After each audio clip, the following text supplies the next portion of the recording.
butcher, the baker, the candlestick maker, and then some.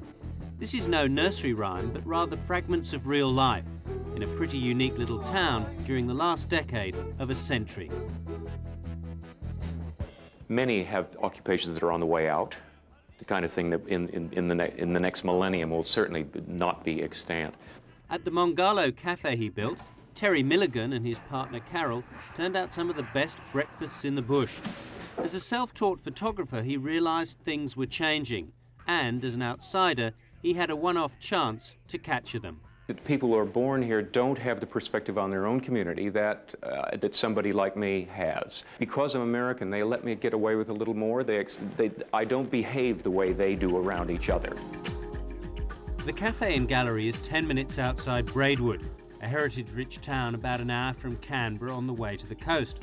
And despite the influx of newcomers, including many writers and artists, it stayed close to its rural roots. Right, the two black baldy cows, that's them, that pair there. Terry's shots began as a hobby, selecting locals like basket weaver and eucalyptus oil distiller Lynn Ellis, here at the cattle sales with her father Nevin. Well, what I find fascinating is that he has tried to capture people doing what they do, what they're passionate about, and that is really lovely, yeah. I mean, it's amazing there's someone hung up there, you being a basket weaver, and then a pig shooter right next door to you. Well, that's just an example of the diversity of people in the district, which makes it such a fascinating place to live. And I tend to be a bit of image obsessed, and I don't, it's really secondary that it be seen by anybody else, but it's kind of a selfish pursuit.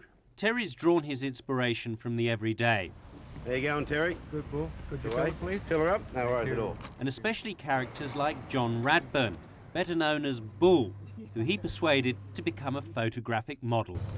Yeah, it's good to be in it, isn't it? Yeah. I'm the fourth generation where I live.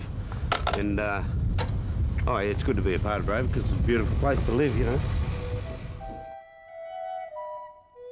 There's also the darker side of local history with Bikie Noel Clark, who posed by the memorial to the 4 special constables who were shot by his bush-ranging ancestor Thomas Clark in 1867. And where would you be without the local wild dog catcher, Billy Butcher, who chose to be pictured by a rather special tree? This place, Chris, is known as the dog tree. A bit of a gruesome sight for some people, I would think. Yeah, it sure is, yeah. The carcasses are left here by doggers like Billy to show the locals who are losing sheep that the men are on the job. As such, Billy was an ideal subject for Terry's pet project. I've got a lot of respect for these fellas, and when I poison one, I usually pause and have a bit of a think because I've snuffed him, which is sad. He's only out there trying to survive. Billy's not setting himself up as a photographic critic, but he can see why the intelligentsia are raving about Terry's photographs and what they show. His pictures tell a story. You can look at a picture and you can get a story, or you can relate to it. Billy's right, they do tell a story, and particularly if, as he's probably referring to his own photograph, he quite likes the idea of that story being told.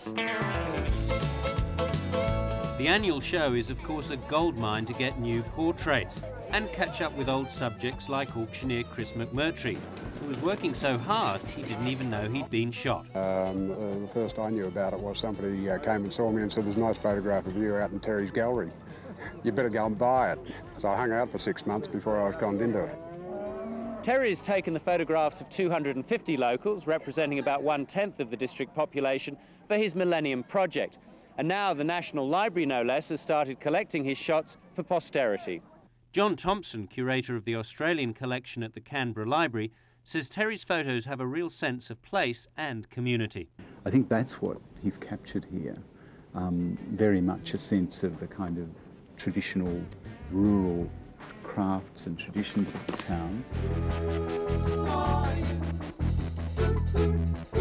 Sue McElveen is a shearer's cook, so she spends much of her time around the sheds. I actually love the idea, and I'm always very thrilled when I think that my job is part of the Australian mythology. I just love that. Sue was pictured, as were others, when they were hired as extras for the movie On Our Selection. Sue now lives at Majors Creek and is still hung up on the views. You know, you just think, I'm not on holiday. I live here. I mean, you know, when Australians complain about this country, I think tip them off, send them to Manchester for a year and see how they like that.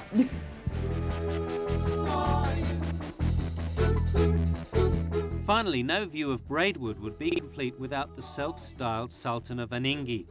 Christoph Altenburg isn't actually an Eastern potentate, but he is one of Austria's blue bloods and was one of the first newcomers to the district. I mean, isn't that one of the things about Braidwood? You can be a little eccentric here if you want to be. I wouldn't say eccentric. I think there's a lot of boring people around, and if you have a reason for fun, might as well have it, you know. And Christoph is actually a silversmith, but he also runs a legendary iron corroboree, where metalworkers from around the country come to make all sorts of structures. He doesn't mind being in the buff, but is worried the pressure of too much new money could strip the area of its dignity. And they'll leave us with a crappy pseudo Disneyland or something. That's, I think, is my concern for Braidwood. That we have a living town. As long as a stock and station agent is on the main street, I think we're safe. Many of Braidwood's memories are captured in stone, but Terry Milligan's offering something else, which he hopes can be brought out as a book. Could be, you know, this could be an exercise of futility as far as publication is concerned, but this has a value in itself.